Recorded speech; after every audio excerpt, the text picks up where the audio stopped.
नमस्कार साथियों, स्वागत है आपका हमारे YouTube चैनल में। आप छत्तीसगढ़ की किस जगह से हमारे समाचार सुन रहे हैं, कृपया कमेंट बॉक्स में लिखकर हमें ज़रूर बताएं। साथ ही हमारे चैनल को सब्सक्राइब करना ना भूलें। रायपुर से प्रस्तुत हैं छत्तीसगढ़ के प्रादेशिक समाचार। समाचारों के साथ मैं रजनी शुक्ला। पहले मुख्य समाचार। सामाजिक न्याय के क्षेत्र में उत्कृष्ट कार्य करने के लिए धमतरी जिले के हरदी-भाटा गांव को राष्ट्रपति कल 11 दिसंबर को नई दिल्ली में होने वाले कार्यक्रम में करेंगी सम्मानित।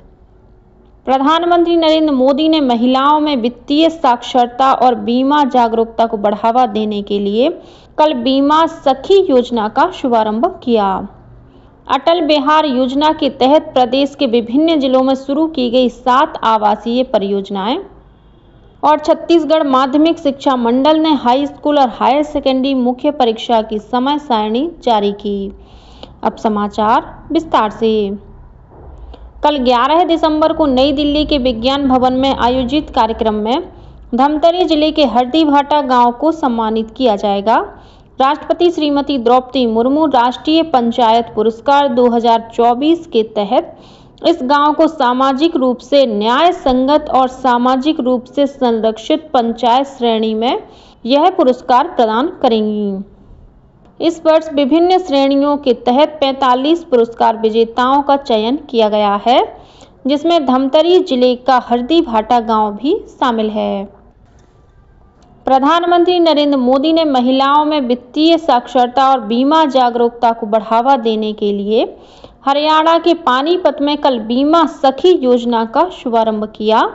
भारतीय जीवन बीमा निगम की इस पहल से 18 से 70 वर्ष तक की आयु की महिलाओं का सशक्तिकरण होगा। इस योजना के अंतर्गत 10वीं पास महिलाओं को विशेषज्ञता प्रशिक्षण दिया जाएगा और पहले 3 वर्ष के लिए मासिक भत्ता दिया जाएगा। प्रधानमंत्री ने भावी बीमा सखियों को नियुक्ति प्रमाण पत्र वितरित किए। 1990 बैच के भारतीय प्रशासनिक सेवा के अधिकारी संजय मल्होत्रा को भारतीय रिजर्व बैंक का गवर्नर नियुक्त किया गया है।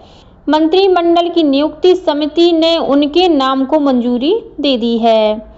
उन्हें 3 साल की अवधि के लिए इस पद पर नियुक्त किया गया है।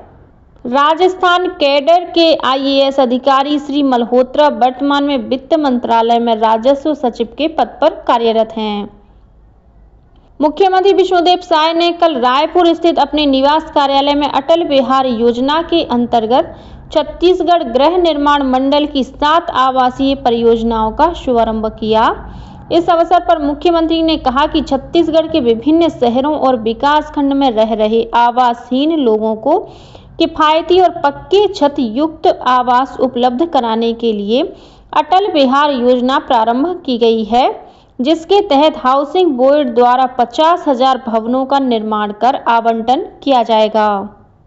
छत्तीसगढ़ गृह निर्माण मंडल के आयुक्त कुंदन कुमार ने बताया कि इन परियोजनाओं के तहत रायपुर के भूरकोनी, राजिम के पथर्रा, धमतरी के खरतुली और सिहाद, दुर्ग के पुलगांव, बालोद के गुरूर और बीजापुर के कोकड़ापारा में EWS, LIG और MIG श्रेणी के आवास बनाए जाएंगे। योजना के हितग्राही भवनों का ऑनलाइन पंजीयन वेबसाइट के माध्यम से घर बैठे कर सकते हैं। मुख्यमंत्री विष्णुदेव साय ने कल अपने अंबिकापुर प्रवास के दौरान 536 करोड़ रुपए के 1600 से अधिक विकास कार्यों का लोकार्पण और भूमि पूजन किया। इसमें अंबिकापुर नगर निगम क्षेत्र में बनाए जाने वाले 3 सीवेज ट्रीटमेंट प्लांट भी शामिल हैं। इसके अलावा 10 सड़कों का भी कल लोकार्पण किया गया। कार्यक्रम को संबोधित करते हुए मुख्यमंत्री ने कई महत्वपूर्ण घोषणाएं की। राज्यपाल रमेन डेका ने कल दुर्ग स्थित IIT भिलाई में संस्कृति, भाषा और परंपरा केंद्र का शुभारंभ किया। इस अवसर पर राज्यपाल ने कहा कि IIT भिलाई की यात्रा में यह केंद्र मील का पत्थर साबित होगा। इस केंद्र की स्थापना आदिवासी समुदायों की सांस्कृतिक विरासत और ज्ञान, लुप्त प्राय भाषाओं और सतत विकास पर अनुसंधान को बढ़ावा देने के लिए की गई है।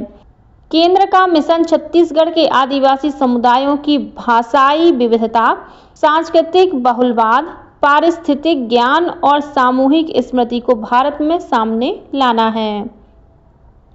केंद्रीय स्वास्थ्य मंत्री और भाजपा के राष्ट्रीय अध्यक्ष जेपी नड्डा का 13 दिसंबर को छत्तीसगढ़ दौरा प्रस्तावित है। इस दौरान श्री नड्डा राज्य की भाजपा सरकार के 1 साल पूरे होने पर रिपोर्ट कार्ड जारी करेंगे। राष्ट्रीय अध्यक्ष के दौरे को देखते हुए राज्य सरकार और भाजपा संगठन ने अपनी तैयारियां शुरू कर दी हैं। छत्तीसगढ़ माध्यमिक शिक्षा मंडल ने हाई स्कूल और हायर सेकेंडरी मुख्य परीक्षा वर्ष 2025 की समय सारणी जारी कर दी है। हायर सेकेंडरी परीक्षा 1 मार्च से शुरू होकर 28 मार्च तक चलेगी। वहीं हाई स्कूल की परीक्षा 3 मार्च से शुरू होकर 24 मार्च तक आयोजित की जाएगी। विस्तृत समय सारणी छत्तीसगढ़ माध्यमिक शिक्षा मंडल की वेबसाइट पर उपलब्ध है। स्मार्ट इंडिया हैकाथॉन का 7वां संस्करण कल 11 दिसंबर को देश भर के 51 केंद्रों में एक साथ शुरू होगा। केंद्रीय शिक्षा मंत्री धर्मेंद्र प्रधान 2 दिवसीय इस कार्यक्रम का वर्चुअल माध्यम से उद्घाटन करेंगे। छत्तीसगढ़ में रायपुर स्थित Amity university smart India hackathon की मेजबानी करेगी। एमिटी यूनिवर्सिटी रायपुर के कुलपति डॉक्टर पीयूष कांत पांडे ने बताया कि इस कार्यक्रम में 13 राज्यों की 31 टीमें भाग लेंगी। छत्तीसगढ़ में 4 स्थानों पर स्मार्ट इंडिया हैकाथॉन का आयोजन किया जाएगा। इसमें भिलाई, बिलासपुर, रायपुर और दुर्ग में स्थित शिक्षण संस्थान शामिल हैं। बीजापुर जिले में सुरक्षा बलों ने कल नयमेड़ थाना अंतर्गत 2 माओवादियों को गिरफ्तार किया। इनमें से एक माओवादी पर 1 लाख रुपए का इनाम घोषित था। गिरफ्तार माओवादी में से एक पर पूर्व सरपंच सुखराम अवलम की हत्या में शामिल रहने का आरोप है। वहीं दूसरा माओवादी मौसला जनताना सरकार का अध्यक्ष है। पकड़े गए माओवादियों को बीजापुर जिला न्यायालय में पेश किया गया, जहां उन्हें जेल भेज दिया गया है। बालोद जिले के 95 गांवों की सैकड़ों महिलाओं से 70 करोड़ रुपए से अधिक की ठगी का मामला सामने आया है। पुलिस ने इस मामले में मुख्य आरोपी सहित 3 लोगों को गिरफ्तार किया है। पुलिस के मुताबिक आरोपियों ने महिलाओं के नाम पर बैंक और माइक्रो फाइनेंस कंपनियों से करीब 70 करोड़ रुपए से अधिक का लोन निकाला है। ठगी का एहसास होने पर शनिवार को नारा गांव और किनार गोंदी के 86 से अधिक महिलाओं ने मामले की शिकायत पुलिस थाने में दर्ज कराई। इसके बाद पुलिस ने मुख्य आरोपी खोल बहरा केवट्य बालोद निवासी दंपति सरिता और चंद्रहास करियाम को हिरासत में ले लिया है। कोरबा जिले के घुमानी डांड गांव के पास कल एक तेज रफ्तार पिकअप वाहन अनियंत्रित होकर पलट गई। इस हादसे में 1 साल की बच्ची की मौत हो गई। वहीं 25 अन्य लोग घायल हो गए हैं। घायलों को अस्पताल में भर्ती कराया गया है। बताया जा रहा है कि बनखोता ग्राम पंचायत के कांसा मार के लोग पिकअप में सवार होकर पिकनिक मनाने बुका गए हुए थे। रविवार की रात वापस लौटने के दौरान बचटगा चौकी के पास पिकअप अनियंत्रित होकर पलट गई। वहीं इसी जिले में राष्ट्रीय राजमार्ग क्रमांक 130 के कटघोरा से अंबिकापुर जाने वाले मार्ग पर अज्ञात ट्रक ने बाइक सवार को अपनी चपेट में ले लिया। इस हादसे में एक व्यक्ति की मौके पर ही मौत हो गई और 2 अन्य लोग गंभीर रूप से घायल हो गए हैं। और अब पेश है मौसम का हाल। मौसम विभाग के अनुसार छत्तीसगढ़ में उत्तर से ठंडी और शुष्क हवाओं का आगमन शुरू होने की संभावना है।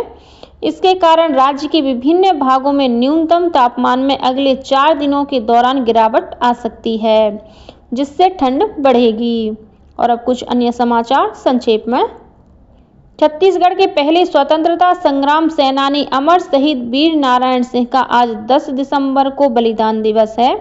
इस अवसर पर मुख्यमंत्री ने उन्हें नमन करते हुए कहा है कि आदिवासी जननायक वीर नारायण सिंह छत्तीसगढ़ महतारी के सच्चे सपूत थे। और आज अंतर्राष्ट्रीय मानव अधिकार दिवस है। मुख्यमंत्री ने प्रदेशवासियों को इस अवसर पर अपनी बधाई और शुभकामनाएं दी हैं। इसी के साथ छत्तीसगढ़ के समाचारों का ये बुलेटिन समाप्त हुआ। नमस्कार।